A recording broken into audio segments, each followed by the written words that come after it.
Hey guys, what is up? This is my review for Korra episode number 6. And it's starting to get interesting.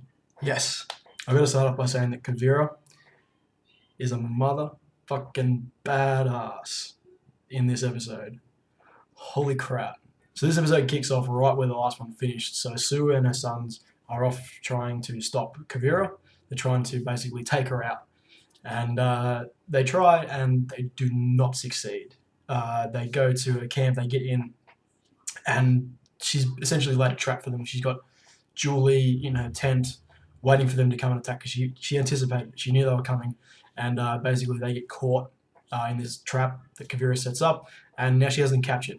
And she basically tells everyone in Fu that she has them and she wants their city representatives, whoever that is, to come out and negotiate, basically, because Sue essentially broke the peace treaty or peace agreement that they tried to set out in the previous episode, so they could work out all this shit that's happening. And so Korra goes out there to try and negotiate with her, and essentially, and once again, it's really great to see her character sort of evolving and going, I don't want to fight her, I want to talk to her about all of this. I don't want to fight if I don't have to, but eventually she basically gets goaded into fighting, and we see just how damaged she still really is after the events of the last season. She is outmatched, she is slower than Kavira by a lot, and she's resisting going to the Avatar state. She wants to use it as a last resort because she still feels that she's not quite there, she's not quite ready to go into the Avatar state because it still reminds her of what happened in the previous season. But eventually she's getting beaten pretty comprehensively in the fight, and she has no choice. She goes into the Avatar state, and you see her, she's coming back, she's fighting, she's winning, but then it happens again. Kavira looks up at her, and all Korra sees is the Avatar glowing eyes and her as she was in her fight in the previous season. And it just shows you how damaged she still really is. She may be physically fine, she's got the poison out of her, but her mental state still has not recovered at all. She's still mentally dealing with these demons that she has, so she cannot fight.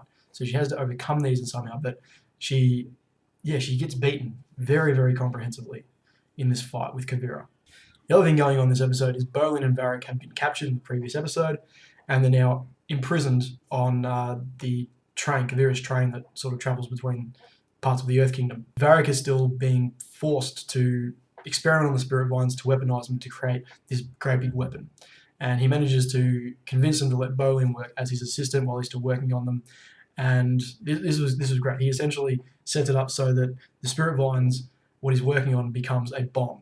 And he blackmails everyone off the train because he's going to blow it up with him and Bolin and everyone inside. So he manages to get rid of everyone off the train, but he still wants to go through with it. You see him, he's accepting. He's like, no, I'm done. I'm just going to blow up everything, get rid of all of this research that I've done, and take out myself with it. Thankfully, Bolin manages to get them both out of there before it happens. But now I'm going to assume that the Earth Kingdom, or at least Kavira and her men, think that they're dead. So they can now, I'm guessing, go back to, say, Republic City, raise the alarm about everything that's going on in the Earth Kingdom, everything that's wrong with Kavira and what she's doing. We're seeing just how powerful Kavira really is, how her influence over everyone in the Earth Kingdom is very, very strong. There's this whole army that's ready to rally behind her, and her beating Korra in a fight is just going to galvanize that hold that she has over the entire Earth Kingdom.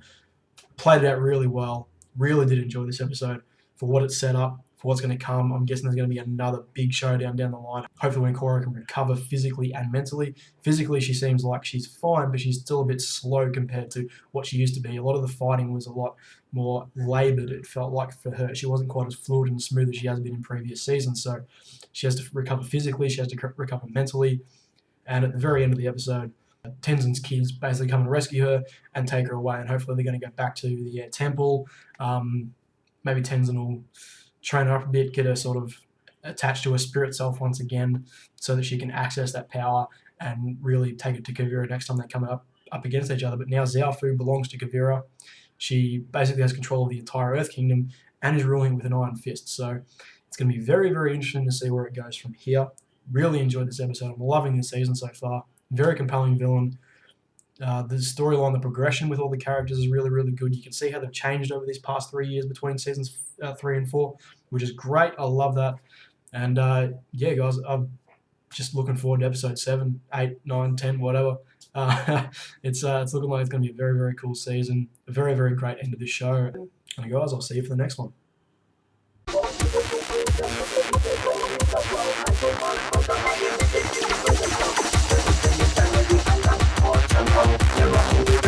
I can see 5